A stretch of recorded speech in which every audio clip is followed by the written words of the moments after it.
You have a direct role to play when it comes to talking about your property and its appreciations.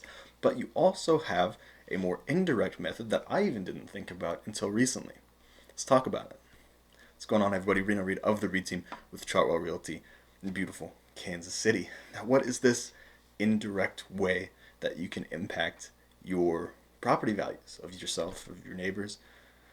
Politics. Now, this is something that I'd even overlooked until recently when I was talking about how the city of Shawnee, Kansas, the city council, banned the co-living practice in all the residential areas. Now, I don't live in Shawnee, but that really pissed me off. It really made me mad. But it gave me something to think about if I ever have a conversation with someone who's running for mayor or for city council in Lee Summit where I live. So, what are some ways to kind of think about how the people that we put into power, the people that we elect, could politically impact us and our property values? Now, before I get started, I have to make this very, very, very crystal clear. I don't care who you voted for. I don't give Nope. one way or the other. I'm not here to shame you for voting Republican. I'm not here to shame you for voting Democrat. I'm not here to shame you for voting third party. It is what it is. Your your opinions are just that. They're your opinions. But the people that we elect, regardless of your opinions or regardless of my opinions, their opinions are what really has some serious impact on our property values, potentially.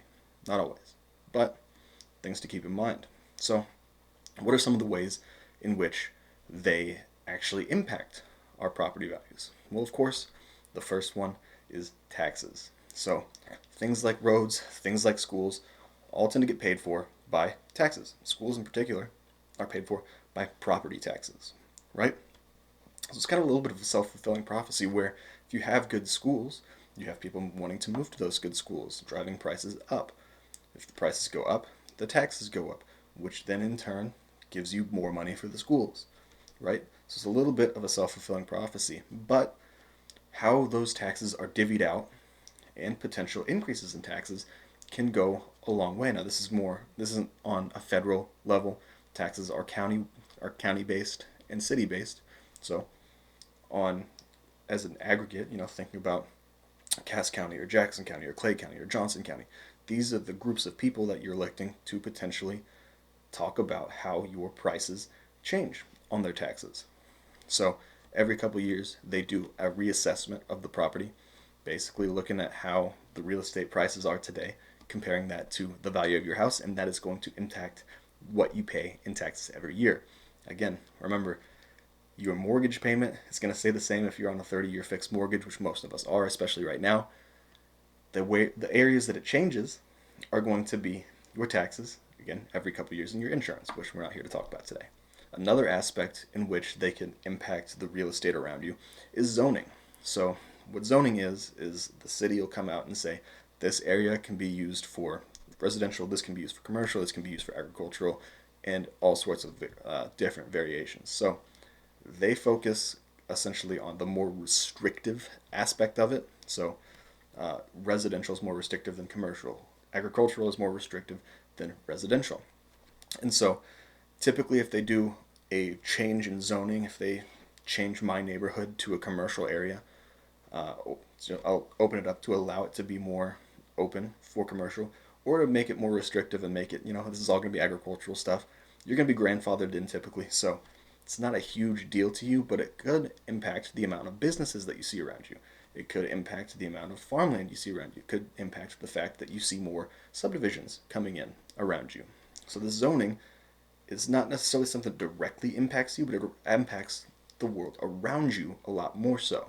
And lastly, we're talking restrictions. Now, what did I say was the thing that got me thinking about it?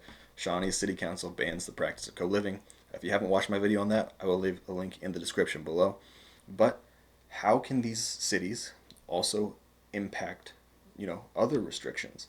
Same thing with HOAs. HOAs you see starting to, limit the number of rental properties, for example, in the communities. And this is done to protect the communities in theory.